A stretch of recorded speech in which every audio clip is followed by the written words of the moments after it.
코린 여러분 안녕하세요. 코비에TV입니다. 오늘 준비한 무서운 이야기는 인터넷 썰인데요. 그럼 오늘의 이야기도 지체 없이 바로 시작하도록 하겠습니다. 때는 유달리도 더웠던 4년 전의 어느 여름날이었습니다. 당시 저는 제주도에 살고 있었고 그랬기 때문에 제 주변에 있는 친구들도 모두 제주도에 거주를 하고 있었습니다.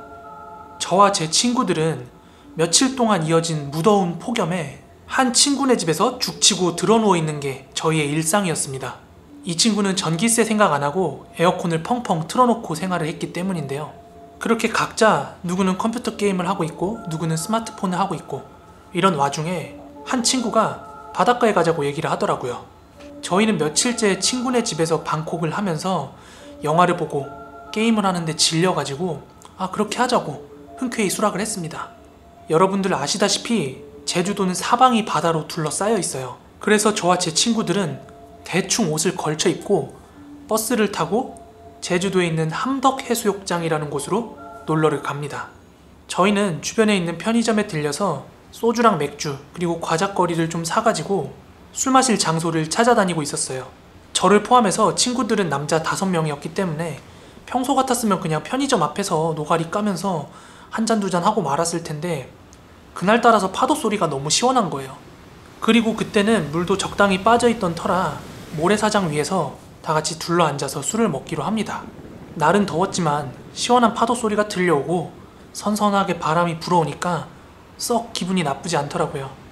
그렇게 저희 친구들은 모래사장에 둥글게 앉아가지고 두런두런 이런 이야기를 나누고 있었어요. 그렇게 모래사장 위에 5명이 둥글게 앉으니까 저랑 제 옆에 있던 친구 동훈이는 바다 쪽을 정면으로 바라보고 있었고요. 나머지 친구 3명은 바다를 등지고 앉는 형세였죠. 저희는 여자 얘기도 하고 미래에 대한 얘기도 하고 그렇게 즐겁게 이야기를 나누고 있었어요. 그렇게 한참 동안 얘기를 나누고 있는데 제 옆에 있던 친구 동훈이가 바다 쪽을 보면서 뭔가 인상을 찌푸리면서 자세히 보려고 하는 듯한 눈빛 있죠. 막 이렇게 집중해서 뭘 봐요, 찌푸리면서. 그래서 저는 야, 너 뭐해? 왜 그러냐고 동훈이한테 물었어요. 그랬더니 동훈이가 바닷가 쪽을 손으로 가리키더니 저쪽에 뭐가 있는 것 같다고 그러는 거예요. 그래서 동훈이가 손가락으로 가리킨 방향을 저도 한번 자세히 봤어요. 그런데 어느 정도 거리는 있었지만 정말 분명하게 그 형체를 저도 봤거든요. 뭔가 새하얀 사람의 얼굴처럼 생긴 형태였는데요. 앞면의 윤곽들이 구분이 안 될 정도로 퉁퉁 불어있더라고요. 그런데 머리카락이 길었던 걸로 봐선 여성으로 추측이 되는데 이 얼굴의 형태가 물 위로 얼굴만 나왔다가 들어갔다를 계속 반복을 하고 있는 거예요. 저희가 술을 마시고 있긴 했지만 얼마 마시지 않은 상황이라서 전혀 취기가 올라와 있는 상태는 아니었거든요. 그래서 저는 멀쩡한 제 두 눈으로 그걸 똑똑히 목격하고 난 뒤에 정말 놀라서 비명이 목 끝까지 차올랐어요. 하지만 그런 느낌 있죠. 여기서 제가 비명을 지르면 그 형태가 뭔가 날 바라볼 것 같은 그런 느낌. 그래서 저는 바다를 등지고 있는 나머지 친구 3명한테 얘기를 했어요. 야야, 니들 뒤쪽으로 이상한 거 있어. 한번 봐봐. 이렇게 굉장히 조심스럽고 조용히 얘기를 했는데요.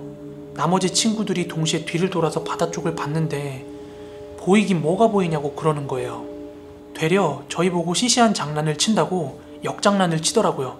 니네 어깨에 있는 거 뭐냐 이런 식으로요. 그때서야 저는 직감적으로 느낄 수가 있었는데 저거는 시신 같은 것도 아니고 귀신이다 이런 확신이 들더라고요. 하지만 친구들이 있긴 뭐가 있냐고 그렇게 얘기한 뒤로 저희도 다시 바닷가를 봤는데 아무것도 보이지가 않는 거예요. 지금 생각하면 그때 얼른 자리를 떴어야 되는데 저희는 별일 없겠지 하면서 이어서 술을 마시고 있었어요. 그리고 나서 다시 한참을 저 역시도 이제 취기가 올라올 정도로 술을 마시고 있었는데요. 갑자기 제 오른쪽 허벅지 한편이 점점 뜨거워지기 시작하는 거예요. 겨울에 주머니에 넣어놨던 핫팩이 갑자기 뜨거워지면 이 허벅지에 열이 오르잖아요. 그렇게 점점 뜨거워지더니 정말로 바지에 불이 붙었나 싶을 정도로 너무 뜨거워지는 거예요. 갑자기. 뜨거워. 뭐야. 너무 뜨거워서 뭐지? 하고 벌떡 일어서는 순간 갑자기 첨벙 하는 소리와 함께 제 종아리까지 물이 차올라 있는 거예요. 멀쩡히 술을 마시다 말고 허벅지에 불타는 느낌이 들어서 벌떡 일어났는데 종아리에 물까지 차 있고, 이게 무슨 상황인가 싶어가지고 상황 파악을 하려고 하는데, 보통 여러 사람이서 술을 마시고 있다가 저처럼 누가 벌떡 일어나면 다들 왜 그래? 하고 반응을 하는 게 보통이잖아요. 그런데요, 제가 벌떡 일어난 상태에서 친구들을 내려다보고 있을 때는 얘네들이 뭔가 넋이 나간 것처럼 태연하게 막 웃고 있는 거예요. 게다가 바다를 등지고 앉아있던 그 친구들의 약 1m 정도의 뒤편에서 아까 봤던 그 여성의 머리가 굉장히 빠른 속도로 물 위로 올라왔다 내려갔다를 반복을 하고 있는 거예요. 저는 사람이 갑작스럽게 귀신을 보면 몸이 굳어버린다는 말 있죠. 그게 순간 뭔 말인지 알겠더라니까요. 아까는 그 형체가 멀리 있어가지고 퉁퉁 불었다 정도만 보였는데, 이게 지금은 제 코앞에 있는 거잖아요. 얼굴은 퉁퉁 불어 있는데 입이라고 생각되는 구멍 하나만 활짝 찢어져 있더라고요. 정말로 그때는 내가 귀신에 지금 단단히 홀렸구나, 이런 생각과 함께 죽는 건가? 이런 생각이 들더라고요.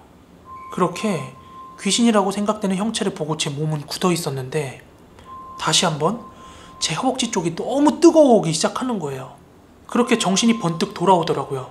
그리고 이대로 있으면 안 되겠다 싶어서 애들을 정신 차리게 해서 데리고 나가려고 옆에 있는 동훈이의 뺨을 먼저 한 대 때렸어요. 동훈이는 그렇게 뺨을 한 대 맞고 나니까 정신을 차리면서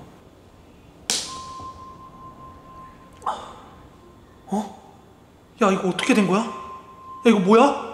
뭔가 이러면서 꿈에서 깬 것 같은 반응을 보이는 거예요. 그런데 상황이 너무 긴박했기 때문에 설명하고 자실 것도 없이 우리 뭐 된 것 같다고, 애들 빨리 깨워서 데리고 나가야 된다고 하면서 동훈이랑 애들을 차례차례 이제 때려가지고 깨웠어요. 그렇게 남은 친구들을 억지로 일으켜 세운 다음에 육지 쪽으로 막 달렸어요. 그렇게 저를 포함한 5명의 모든 친구들은 육지 밖으로 대피를 했고요. 제가 다시 한번 바다 쪽으로 고개를 돌렸을 때는 정말로 귀신을 한 번도 본 적 없는 사람이라면 감히 상상도 할 수 없을 정도의 끔찍한 얼굴로 그 여자 귀신이 입이 잔뜩 찢어진 채 미친 듯이 웃고 있더라고요. 그렇게 물 밖으로 나온 친구들은 가슴 아래파까지는 다 물로 젖어가지고는, 야, 지금 우리 이거 뭐야? 조금 전까지 그냥 멀쩡히 술 마시고 있지 않았어? 이러면서 다 어안이 벙벙한 상태였어요. 야, 술이고 뭐고 일단 사람 많은 데로 좀 가자.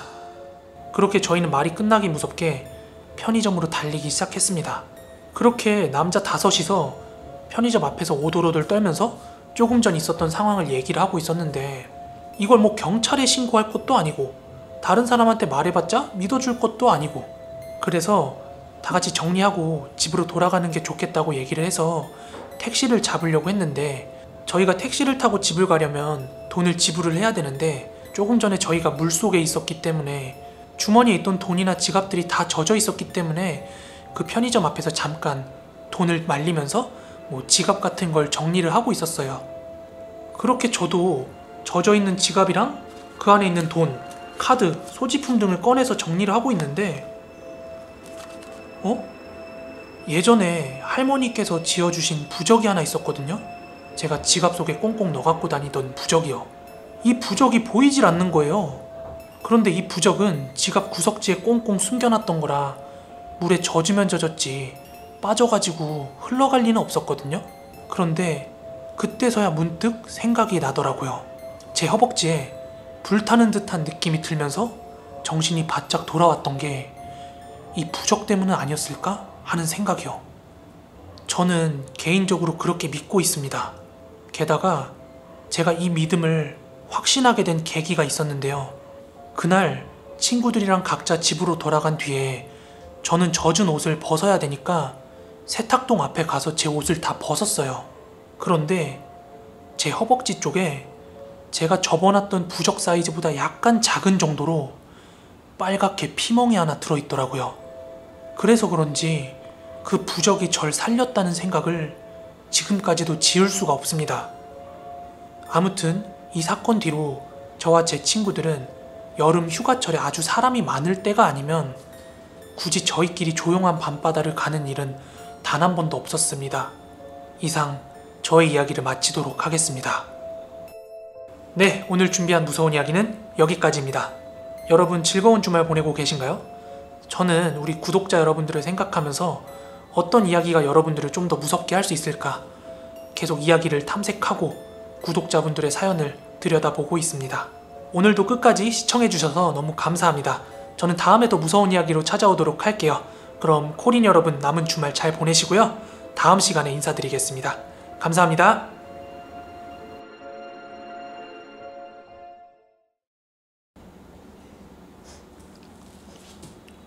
여러분, 이건 제가 진짜 찐으로 말씀드리는 겁니다. 주작 없어요.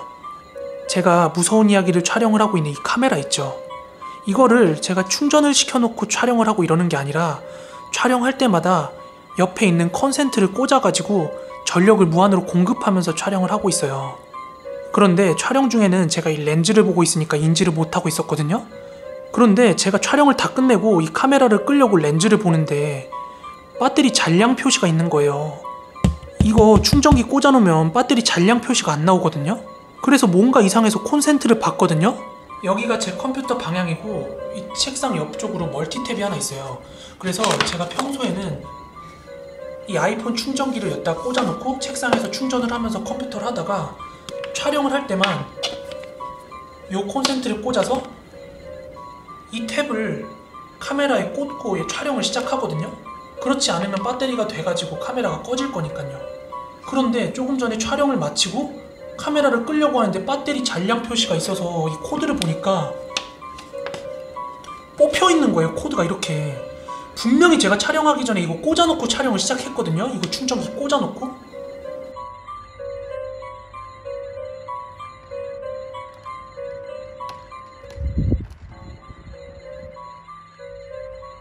뭔가 이슈를 만들려고 한다던가 겁을 주려고 하는 얘기가 아니라 저도 지금 진짜 깜짝 놀랐어요. 애초에 저는 촬영을 시작할 때 배터리 잔량 표시가 있으면 촬영 시작 안 하고 제가 분명히 촬영하기 전에 저거를 핸드폰 배터리 충전기를 빼고 저 카메라 코드를 꽂아 놓고 시작한 거를 기억을 분명히 해요. 이거는 데자뷰나 뭐 기억 이상이 아니거든요. 어떻게 설명해야 될까 이거.